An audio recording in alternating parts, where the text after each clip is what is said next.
Stāstīt, rādīt, skaidrot. Mēs zinām, kas, kur, kā un kad notiek. Tas viss no jauniešu skatu punkta. Pirmais šāda veida jauniešu raidījums Latvijā – Runā TV. Vai tu jau zini, par ko balsot? Šī gada 4. oktobrī Latvijā notiks parlamenta vēlēšanas, kurās vēlēsim 12. Saeimu. Saeimas vēlēšanas notiek 5 vēlēšanu apgabalos, un tajās jāievēl 100 Saeimas deputātu. Savukārt ārzemēs dzīvojošie latvieši, kuri vēlas piedalīties vēlēšanās, steidz laikus noformēt pasi. Tie varēs balsot Latvijas vēstniecībās. Arī karavīriem, kuri pilda dienesta pienākumus starptautiskajās operācijās un vēlētājiem ieslodzījuma vietās tiks dota iespēja balsot. Kā ir ar jauniešiem? Vai viņiem tas arī šobrīd ir aktuāli? Runā TV devās noskaidrot, kāda ir jauniešu attieksme pret vēlēšanām, kā arī cik alternatīva ir balsošanas sistēma šogad. Materiālu sagatavoja Kristīns Tungus. Labvakar, tautieši! Jūsu TV ekrānos Runā TV. Kā jau nopratāt pēc pirmā sižeta, mūsu šīs nedēļas raidījums būs par vēlēšanām. Bet nevis par konkrētām partijām vai to līderiem, bet par pašu vēlēšanas procesu.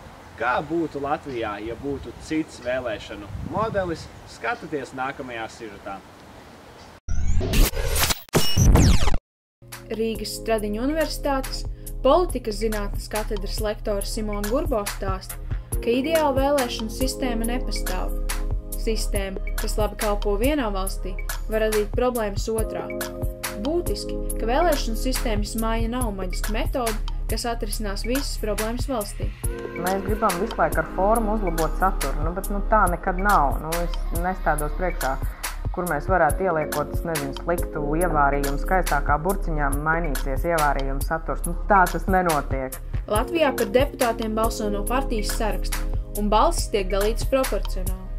Otra pasaulē populāra vēlēšana sistēma, kas savā ziņā ir pretēji proporcionālajai, ir mažoritārā. Valsti sadala vairākos reģionos, un vēlētāji no katra reģiona balso par individuālu kandidātu. Ja es ievēlu individuālu kandidātu, man arī pastāv iespējas viņu atsaukt. Latvijā mums tāda iespēja nepastāv. Mēs deputātus kā ievēlam, tā viņi tur paliek. Vienīgā opcija mums ir pielikt plustiņus vai mīnusiņus, bet neko mainīt mēs pēc tam nevaram. Vēlēšanās tad arī šajā mažoritārajā sistēmā uzvar tas, kurš iegūst visvairāk balsu. Proporcionālā sistēma daudzveidīgā sabiedrībā kalpo labāk, jo tiek pārstāvētas dažādas interešu grupas. Valstīs, kurās ir mažoritārā sistēma, politiķi bieži sadalās divās pretēji noskaņotās partijās. Gadījumā, ja Latvijā ievieš šādu sistēmu, pastāv risks, ka partijas dalītos pēc etniskā principa. Analizējot Latvijas politiku un vēlētājus, kas ir īpatnēji, mums faktiski ekonomiskie jautājumi nav parasti prioritāti. Protams, ka vēlēšanās sola tur lielākas pensijas un tādas jautājumas, bet mums politiskajām partijām nav reāli risinājumi ekonomiskajām problēmām Latvijā. Un līdz ar to arī sanāk tā, ka ja būtu, tas ir ļoti hipotētiski, bet ja būtu divu partiju sistēma, es domāju, ka visticamāk tā noslēgšanās kaut kādā brīdī varētu būt, ka būtu latviskās un krieviskās. Kad vaicāts, kādēļ sabiedrībā laiku pa laikam atsāks diskusijas par sistēmas maiņu, ja esošā ir piemērotāka, Gurbo stāsta, ka problēma patiesībā slēpjas citur. Problēma ir tā, ka, protams, Latvijā mums joprojām ar politiku neiet, joprojām mums ir problēmas, joprojām mums ir korupcija, un, protams, tas, kas visbiežāk Latvijā notiek, ir, ka politiskās partijas neuzņemās atbildību par savu rīcību, sakot, mums jau bija tikai daļa balsu, mēs nevaram uzņemties pilnībā atbildību, jo bija citas partijas, kas, teiksim, to mūsu labo ideju, tā sakot, nogremdēja un neļauj viņu realizēt.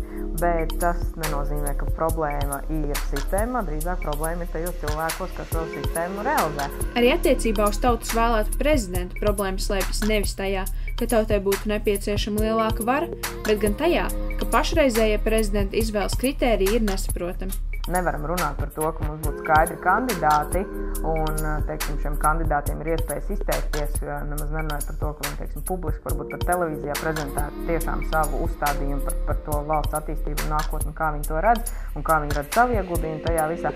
Mums tas process viss ir ļoti neskaidrs, ļoti nepārskatāms un parasti ir pirmie 2-3 kandidāti, kas tiek noraidīti un tad no nekurienes uzspēld viens konkrēts Andris Bērziņš, piemēram. Ja cilvēki vēlas redzēt pārmaiņas, reizi 4 gados aiziet uz vēlēšanām nav gan, lai kāda būtu sistēma. Sabiedrībai jārūpējas par demokrātijas kvalitāti. Sabīna Bērziņa, Vladislavs Padvīnskis, Oskars Krūmiņš, Runā TV. Par to, kā būtu, ja būtu, var vēl ilgi domāt un diskutēt. Un tāpēc Runā TV komanda, lai noskaidrotu kaut ko konkrētāku, devās Rīgas ielās un vaicāja cilvēkiem, vai viņi piedalīsies vēlēšanās. Šī gada 4. oktobrī ievēlēsim 12. Saeimu, tādēļ devāmies noskaidrot sabiedrības viedokli un zināšanas par vēlēšanām. Vai dosieties vēlēt? Protams. Vēlēšu, jā. Jā, noteikti. Iespējams, neesmu izlēmusi. Protams, ka vēlēšu. Jā, noteikti. Vai jūs zināt, cik deputātu kandidāti pretendē uz šīm vēlēšanām? Nē. Manuprāt, 132, 123 kaut kas tāds, liekas. Šķiet, ka bija kaut kas 1000. 1500 ar kaut ko. Apmēram, kāda varētu būt kāds 1000. 200, cik tur? 250, cik tur bija? Varam 130, man liekas. Cik no tām ir sievietes? To gan es tā kā nesekoju pakaļ, bet es zinu, ka sievietes mazākumā. Nu, varēja būt vismaz 3/3. Cerams, ka 50%, vismaz 30%. Nu, ļoti maz vispār. Cik jauns varētu būt jaunākais kandidāts? 25, 26. 19, es kaut ko liekas lasīju, 18, kaut kas tālu. Nu, apmēram 22 gadi. Pār 20. Cik no kandidātiem ir augstākā izglītība? Varētu teikt 3. daļai. 20-25% varbūt? 80%. 70%. Lielākā respondentu daļa dosies ievēlēt 12. Saeimu, un kā noskaidrojām, 1156 deputāti kandidāti pretendē uz Saimas vēlēšanām, no tiem 382 sievietes. Kopumā 957 deputātiem ir augstākā izglītība, un 18 no visiem kandidātiem ir studenti. Jaunākais no kandidātiem ir 21 gadu vecs. Anna Reinboma, Andrejs Fjodorovs, Runā TV. Nevienas vēlēšanas nav iedomājamas bez priekšvēlēšanu debatēm. Arī Runā TV komanda izveidoja sava veida debates. Šajās debatēs saskārās 2 jauniešu viedokļi. Viens par to, kāpēc nepieciešams balsot, otrs, kāpēc to nevajadzētu darīt. Tuvojās vēlēšanas. Laiks, kad katram pilsonim būs iespēja izvēlēties no vairākiem kandidātiem tos, kurus viņš uzskata par labākajiem. Internets un pilsētu ielas ir pārpildīts ar politiķu sejām, kuru sola drošu nākotni un aicina balsot par viņiem. Eksperimentu nolūkā Runā TV komanda nointervēja uzreiz 2 pilsoņus. Arķumu, kurš 4. oktobrī nepiedalīsies vēlēšanās, un Kirilu, kurš ne tikai balsos, bet arī aģitē visus darīt to pašu. Es neuzskatu sevi par pietiekami kompetentu cilvēku, lai lemtu kaut ko par valsts darbību. Kirils uzskata balsošanu par savu un pārējo Latvijas iedzīvotāju morālo pienākumu. Tāpēc jau intervijas sākumā bija skaidrs, ka diskusija radīs strīdus. Tu zini, kam pieder Latvijas valsts suverēna vara? Kam pieder? Kam pieder? Latvijas tautai? Jā, pareizi. Tad tas nozīmē, ka ja tev pieder Latvijas valsts suverēna vara, tad tu savas tiesības neizmanto.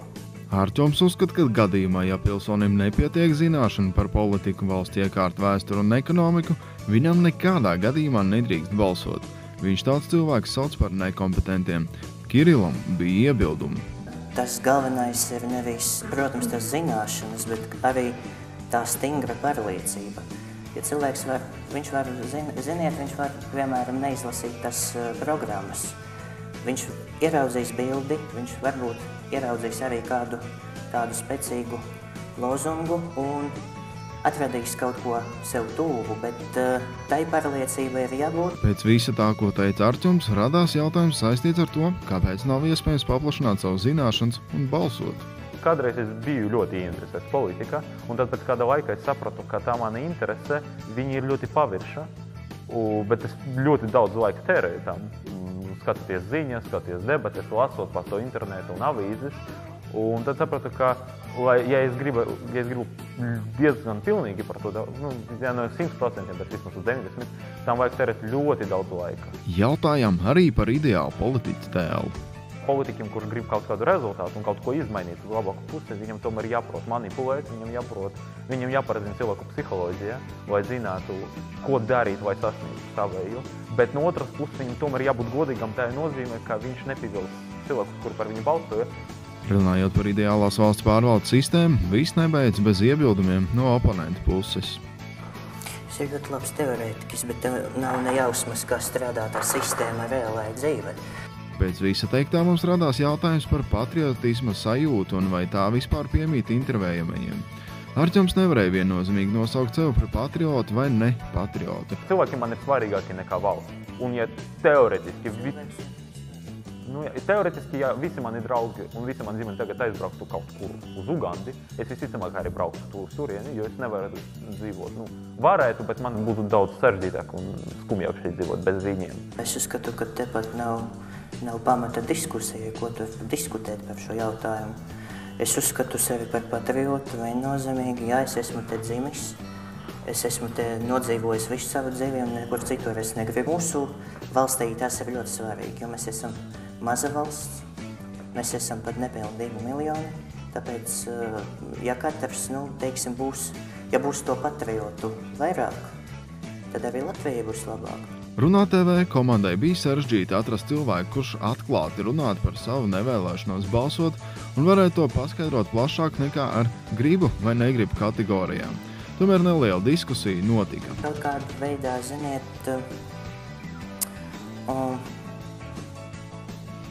kāds bija jautājums? Es aizmirstu, zinu. Vladislava Romanova, Vladislavs Padvīnskis, Runā TV. Paldies, ka arī šajā priekšvēlēšanu laikā bijāt kopā ar Runā TV. Neesiet vienaldzīgi, dodieties un balsojiet. Tas par ko, lai paliek uz jūsu atbildību. Un tiekamies jau nākamajā raidījumā. Organizācija Ziedot LV, kura nulle atzīmējusi savu 10 gadu, ir apliecinājums, ka kopīgiem spēkiem mēs varam palīdzēt ik vienam, kurš nonācis grūtākā situācijā. Lai noskaidrotu, kā šajos 10 gados gājis, devāmies pie Ziedot LV komunikāciju vadītājas Ilzes Ošānes. Pirms 10 gadiem Ziedot LV vadītāja Rūta Dimanta ar Svetbanku, toreiz Hanza banka pārstāvjiem tika dibināts tāds kā labdarības projekts. Labdarības projekts interneta vidē, kur būtu jauna inovatīva ideja, kā izmantojot internetu resursus, internetu banku un kredītkartes, kā cilvēkiem dot iespēju paveikt labus darbus un tādā veidā ziedot kādam, kam ir tajā brīdī grūtāk apstākļi. Uzsākot projektu, neviens nenojauta, ka pēc 10 gadiem saziedotā summa būs mērāma 20 miljonos eiro. Nauda bijis palīgs dažādu problēmu risināšanā. Vispopulārākais un vislielākais pienesums šajos 10 gados ir šie finansu ziedojumi, naudas ziedojumi 20 miljonu eiro apmērā, ar kuru palīdzību mēs esam ne tikai ieguldījuši bērnu ārstniecībā, rehabilitācijā, esam gan maziem, gan lielākiem palīdzējuši sākt staigāt, glābuši viņu dzīvības vai operācijas smagas apmaksājuši vai regulāru rehabilitāciju, lai veicinātu attīstību. Tajā pašā